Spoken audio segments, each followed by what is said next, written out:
Should I walk in? Wait, Seppi's not here to stop me from walking in. Let's do this. We just had a mid-season balance patch that's looking to impact the World Arena meta in a pretty serious way. Here are the top 10 monsters that are looking to shake things up in Season 20. Number 10 is Antares. This guy's coming back.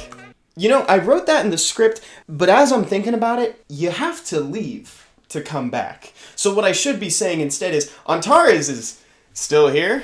Antares actively disrupts 3 of the most popular win picks in RTA right now in Chungpung, Ciara, and Diana. And potentially other ones that might take a lot of turns. More on them later.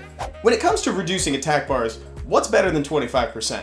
Anything more than 25%. With that said, Triton got a pretty significant change to his 3rd skill. Now, in addition to stripping, he's going to attempt to reduce enemy attack bars by 35%, thus making him an even bigger counter to Haegang, because Picasso is going to have a hard time boosting up his team to make up for that deficit.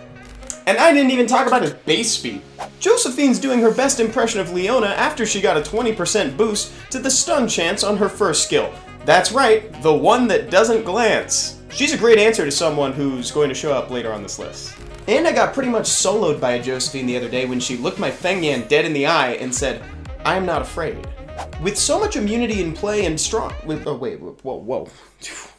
so much immunity and so many strong fire options available, Aegir is set up to make a resurgence. Plus, he can deal some serious damage now that Berserk is a thing. Aegir has a chance to strip on his 3rd skill, and he has so many skills that'll give him attack bar in one way or another. So you'll see that he's taking tons of turns, even though he isn't necessarily proccing on Violent. And I'm specifically mentioning Aegir here, because he's a good answer to some stuff that's come about and he's been in the RTA meta before.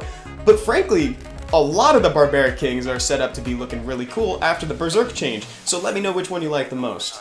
Next up is Molly. Molly's really in vogue right now, mostly because of the next person on this list. Molly's already an annoying monster because she works so well at keeping your ally monsters from becoming alivened. But that's even better when you combine it with Douglas's built-in glance chance. The Fire Striker got a lot better at doing what he was already good at, which is soloing teams that just aren't ready for him. Now when he imposes a glance on someone, he'll also cleanse 1 debuff off of himself. Now, that doesn't necessarily mean that you can pick him early though, because he functions best as a last pick, especially because Shiho also got buffed. Now when using his 3rd skill, Shiho's gonna get a 2nd turn of invincibility, so he's not gonna proc out of it. Plus, all those 6 hits on that 3rd skill are really good chances to not glance on Douglas. I'm sorry I'm making this so aggressively pointed at Douglas. It's just hard to not compare the two when they appear on the same patch. He's good against a whole host of monsters though, not just Douglas. So now, we've talked about a lot of buffs, but there were also a couple impactful nerfs. Wait, can I use a different adjective? Nah, I'll stick with that. Namely in number 3, Wusa, and number 2, Kitian Dasheng. Wusa's still got a hefty amount of true damage on his 2nd skill, but hopefully the reduction to that percentage will keep him from soloing teams where he, frankly, has no business soloing.